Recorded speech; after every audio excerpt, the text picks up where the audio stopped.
Good morning बच्चों। हम NCERT की क्लास 9 की बुक पढ़ रहे हैं। इसमें हमने चैप्टर 5 ख़त्म कर लिया था। आज हम चैप्टर 6 का पहला पार्ट शुरू करेंगे। इस चैप्टर का नाम है जनसंख्या।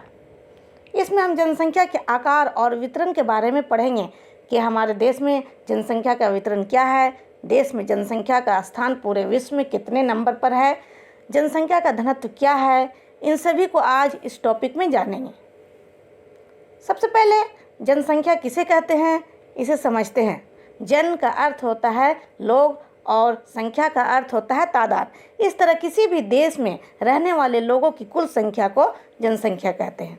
यानी किसी निश्चित क्षेत्र और समय में निवास करने वाले मानव की कुल संख्या को जनसंख्या कहते हैं। क्योंकि मनुष्य हमेशा जीवित नहीं रहता है, इसलिए जनसंख्या घटती बढ़ती रहती है। अब एक शब्द आता है जनगणना, इसे समझते हैं।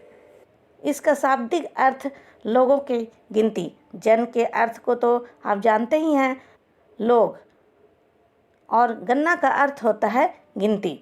यानी भारत या किसी भी देश में रहने वाले लोगों की कुल संख्या जनगणना कहलाती है।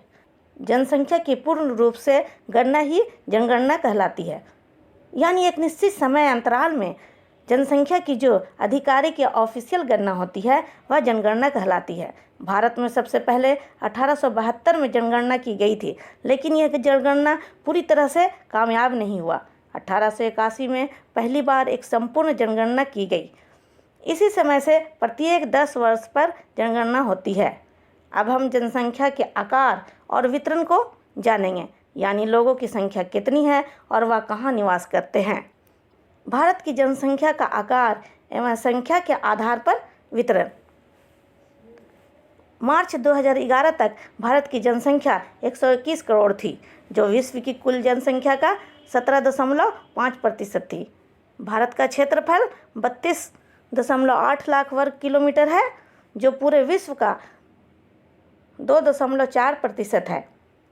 इस इमेज को देखिए, ये जो पूरा क्षेत्र है विश्व का जनसंख्या या आबादी वाला भाग है, और ये वाला भाग, मात्र ये भाग भारत की जनसंख्या है, जो विश्व का 17.5% है। इसी तरह इस इमेज को देखिए, ये पूरा क्षेत्र विश्व का क्षेत्रफल है, और ये इतना सा भाग भारत का क्षेत्रफल है, जो पूरे विश्व का केवल 2.4% है। जब भारत में 2011 में जनगणना हुआ था, तो इसके अनुसार देश में उत्तर प्रदेश राज्य सबसे अधिक जनसंख्या वाला राज्य था, जिसकी आबादी लगभग 19 करोड़ थी, जो देश की कुल जनसंख्या का 16% थी। दूसरी तरफ सिक्किम राज्य की आबादी केवल 6 लाख थी। भारत के 5 राज्य ऐसे हैं जहां भारत की लगभग आधी आबादी निवास करती है: उत्तर प्रदेश, महाराष्ट्र, बिहार, पश्चिम बंगाल और आंध्र प्रदेश। इन सभी राज्यों की जनसंख्या दूसरे राज्यों से काफ़ी अधिक है, इसलिए भारत की आधी आबादी इन्हीं राज्यों में स्थित है।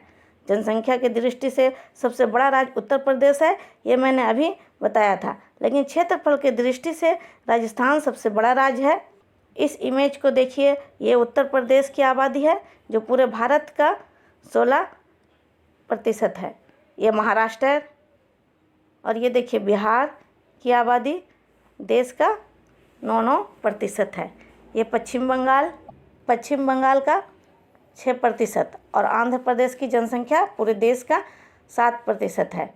इस तरह ये देखिए, यहाँ पर ये उत्तर प्रदेश से ये यहाँ तक का एक रेखा खींचते हैं, तो ये पूरा आधा भाग पर केवल 5 राज्यों की आबादी बसती है, और बाकी आधे पर यानी 23 राज्यों की आबादी बसती है। क्षेत्रफल के आधार पर या क्षेत्रफल की दृष्टि से भारत का सबसे बड़ा राज्य राजस्थान है, और जनसंख्या के आधार पर उत्तर प्रदेश राज्य होगा, जिसे अभी मैंने बताया था। अब हम घनत्व के आधार पर भारत की जनसंख्या के वितरण को समझेंगे। इसमें सबसे पहले जनसंख्या घनत्व क्या है, इसे समझते हैं। प्रति इकाई क्षेत्र में रहने वाले लोगों की संख्या को जनसंख्या घनत्व कहते हैं। यानी 1 वर्ग किलोमीटर में जितने लोग रहते हैं उनकी संख्या को जनसंख्या घनत्व कहते हैं। भारत एक घनी आबादी वाला देश है। केवल बांग्लादेश और जापान का जनसंख्या घनत्व भारत से अधिक है। 2011 में भारत की जनसंख्या घनत्व 382 व्यक्ति प्रति वर्ग किलोमीटर थी। बिहार की जनसंख्या घनत्व 1102 व्यक्ति प्रति किलोमीटर है और अरुणाचल प्रदेश में यह मात्र 17 व्यक्ति प्रति किलोमीटर है।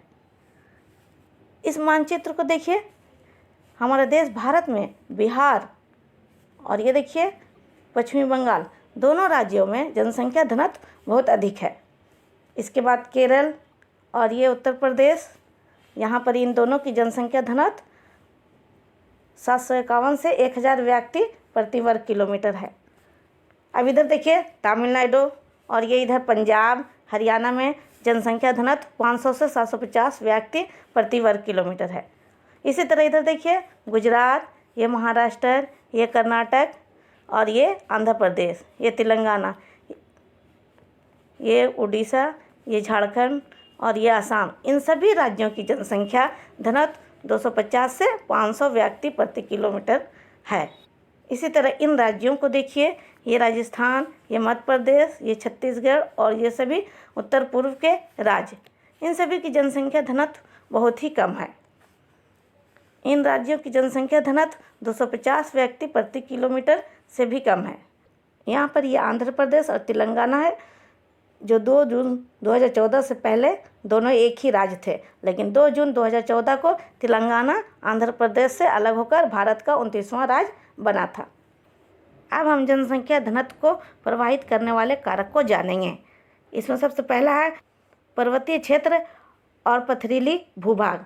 अगर कोई इलाका पर्वतीय या पहाड़ी क्षेत्र में आता है तो वहाँ की जनसंख्या घनत्व कम होगा, क्योंकि पहाड़ी क्षेत्र में जीवन यापन करने में बहुत मुश्किल होती है।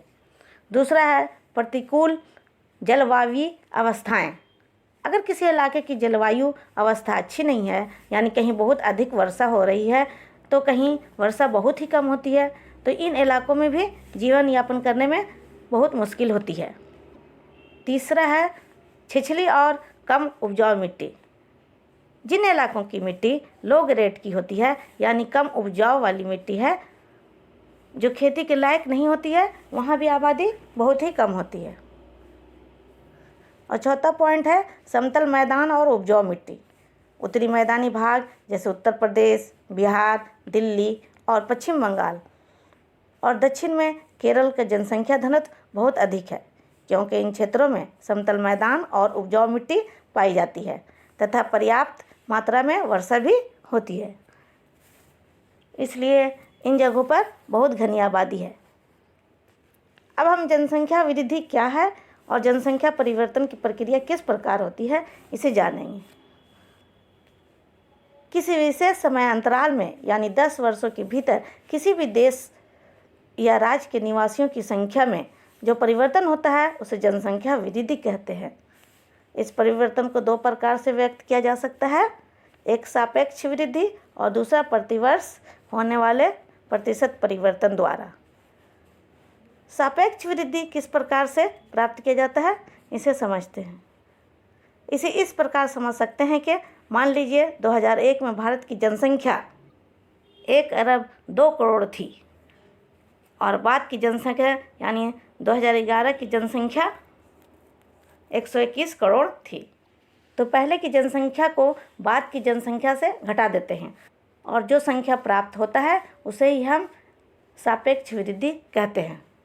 और दूसरा वार्षिक वृद्धि दर, यानी प्रतिवर्ष 2% वृद्धि की दर का अर्थ है कि दिए हुए किसी भी वर्ष में मूल जनसंख्या में प्रत्येक 100 व्यक्तियों पर 2 व्यक्तियों की वृद्धि, इसे वार्षिक वृद्धि दर कहा जाता है। इसे वर्ष प्रतिशत में अध्ययन किया जाता है। भारत की जनसंख्या वृद्धि के परिमाण और दर को इस सारणी से समझा जा सकता है। आप वीडियो को पॉज करके इस टेबल को देख लीजिए।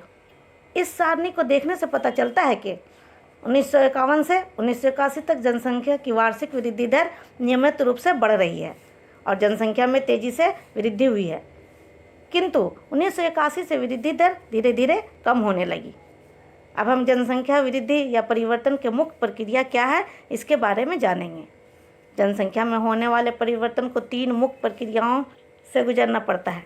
पहला जन्म दर, दूसरा मृत्यु दर और तीसरा प्रवास। जन्म दर के बारे में हम जानेंगे। अगर एक वर्ष प्रति 1000 व्यक्तियों यानी 1000 व्यक्तियों में जितनी जीवित बच्चों का जन्म होता है उसे जन्म दर कहते हैं। ये वृद्धि का एक प्रमुख घटक है क्योंकि भारत में हमेशा जन्म दर मृत्यु दर से अधिक रहता है।